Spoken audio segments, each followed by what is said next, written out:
Hello everyone, in today's COMSOL lecture, I'm going to teach you that how you can simulate the airflow over the two spherical balls which are placed at a certain distance from each other and they are of both different diameters. So before we start, please click the subscribe button and press the bell icon so you can get notification about upcoming COMSOL tutorials.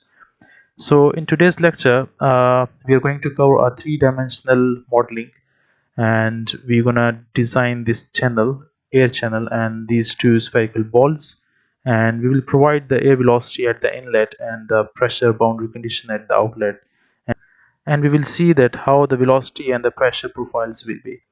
So before we start, I already simulated the model, so I will go step by step and tell you how you can model in COMSOL 6.1.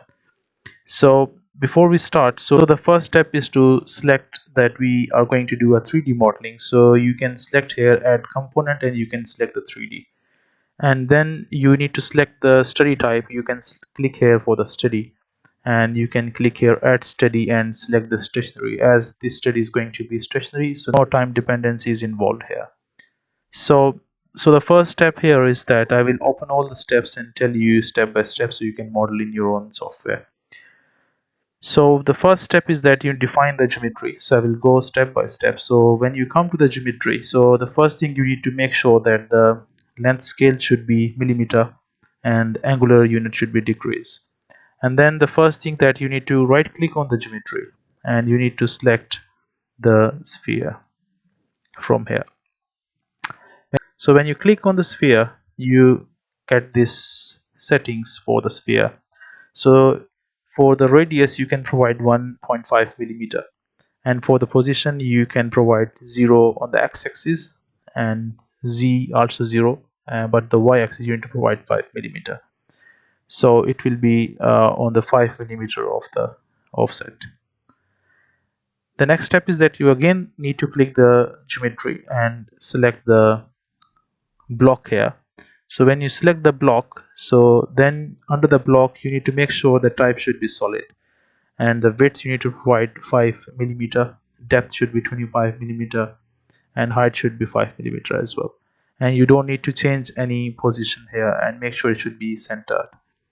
The next step is that you can replicate this sphere, or you can also right click on the geometry, go back and select the sphere again. So this is your second sphere, and this time the first sphere was 1.5 millimeter, and this time we reduce the size. You can change the size as you desire, and this time I selected 1 millimeter and I did not change any position, which means the sphere would be at the center of this domain.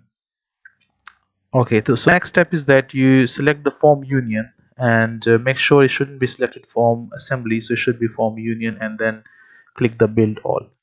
So once you are done with the steps, so the next step is to select the materials. So you go to the material tab. In the material tab, you can right click on the material and you can click on add libraries. So add material from the library. Here you can go and either you can go through manually, or you can write here air, for example. So the main domain we are going to provide is the air. So you can click the air, and then you will get this air as a gas. So select the air gas. And the next material you can see here, we selected the iron, so you can select any solid material. You can select stainless steel or plastic or whatever you feel you're comfortable with. So you select here add materials from library, and then you can type the material whatever you want, or you can go through the material libraries one by one and select whatever type of material you want to select.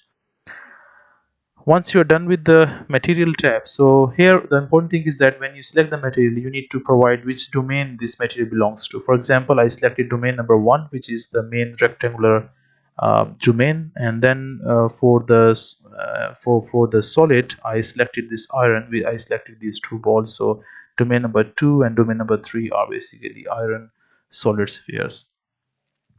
So after selecting these materials, after the assignment of these materials, so the next step is to select the type of flow, type of physics. So you can come to this tab and then you click here add physics, and then this dialog will appear, in this one you can select the physics. For example, in the fluid, you can go in the fluid flow, select the single phase flow, and you can select the laminar flow. So this is the physics we are using for current study. So when you click on laminar flow, you get this physics added in your model builder. So in the model builder, you need to select that which one is the air regime. So here, for example, I know this, obviously these two balls are not fluid, so this rectangular domain is basically the laminar flow is the rectangular domain is basically fluid. So I selected the domain number 1 is fluid. And then the next thing is basically you go to the first tab, to the fluid properties, and then you just click here in the fluid properties that the density and the specific viscosity, those both properties should be assigned from the material. So we already assigned the material and we have given the properties. You can check here, all the properties are here. So for example, we have thermal conductivity, heat capacity, density, dynamic viscosity. So now we assigned the material properties there, so we don't need to provide the properties again. So that's why we just select here the density will be selected from the material, and similarly for the viscosity as well. So moving forward, we don't need to provide any initial boundary condition, and the only thing is that, so these, when you select this laminar flow, so you will get this first, second and third automatically. So the main thing you need to do is that you right click on the laminar flow and you need to select two boundary conditions: inlet boundary condition and outlet boundary condition. So for example, this is the inlet boundary condition and you need to select that from where the fluid is entering. So this is our inlet boundary condition and I have provided the velocity, which is 1 meter per second. And then the outlet boundary condition, you need to select where the fluid is leaving. So here we provided the static pressure boundary condition and we provided the pressure 0, and you need to make sure that the suppressed backflow should always be checked.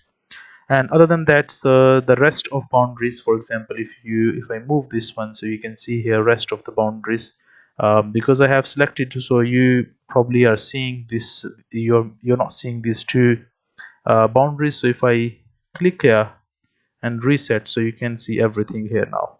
So so the rest of the boundaries, so we know that this one is the first inlet boundary condition, this is the outlet pressure boundary condition, and the rest of the boundaries we need to make sure those volts, and we need to provide the no slip boundary condition here. So you can try different boundary condition, but for the simplicity we just selected the no slip boundary condition at the moment. And obviously I want to see what's happening when I'm solving this model. So what I will do, I will click here and I will hide this boundary and this boundary, so I will have a better view of what's going on during the simulation. So this is how you set up your model, and the next step is to do the meshing.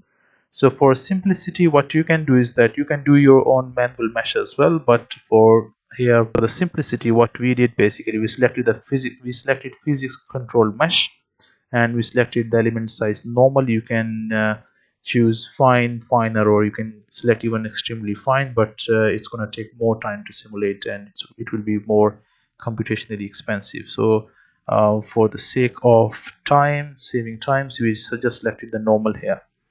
Okay, once you are done with the mesh, so the next step is to go to steady step, and here we are doing the stationary study. So you have not to do anything special here, so you just select this plot. So like it's very quick simulation. So by the way, when you are doing a time dependent study, so it's better to select this plot while the simulation is being solved, so you see what's going through your simulation. So once you are done with this, so you just need to select compute, and then it will solve your model. So once the simulation is done, so you can check here, for example, this took just 1 minute and 26 seconds because it's very simple, straightforward stationary simulation, and also we did not select very fine mesh as well. So based on that, it just solved in 1 minute and 26 seconds. And once you are done with your simulation, you will get the result tab.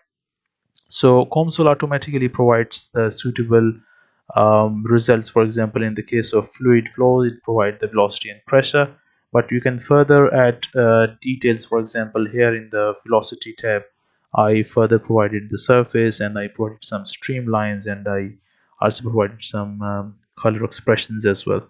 So you can see here nicely, it's showing that the fluid is entering, which is air. So fluid is entering from the left hand side, which is air. It passes through these two balls, and it shows here that the velocity is less. So when the area is less, so velocity increases here, and the velocity value is really small here because it's a weak region here. So this is very nice representation of the airflow over the two balls. And you can even place here different objects like buildings, or you can try putting the cars as well.